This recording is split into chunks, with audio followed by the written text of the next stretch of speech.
আসানসোলের দিকে নজর রাখতে হবে। আসানসোল দক্ষিণ থানার ওসি কে ক্লোজ।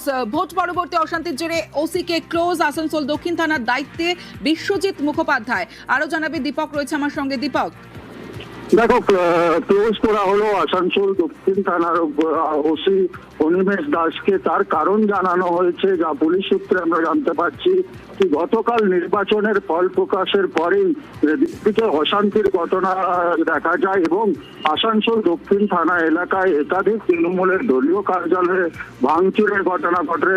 অগ্নিসংযোগের নথিপত্রে দলীয় কার্যালয়ে আগুন লাগিয়ে দেওয়া হয়। এরপর পুলিশের ভূমিকা নিয়ে প্রশ্ন ওঠে।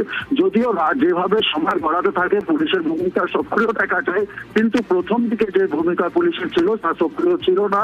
তাতেই মনে করা হচ্ছে যে তাকে ক্লোজ করা হইলো এবং নতুন দায়িত্বভার দেওয়া হলো বিশ্বজিৎ মুখার্জি। তিনি আসানসোল দুর্গাপুর পুলিশের সাইবার সেল ডিপার্টমেন্টে ছিলেন। তাকে দায়িত্বভার দেওয়া হয়েছে এবং তিনি বিশ্বজিৎ মুখার্জি তিনি দায়িত্বভার গ্রহণ করে নিজের কাজও শুরু করেছেন।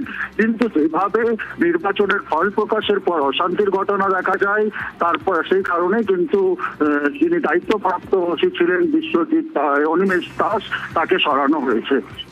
বেশ।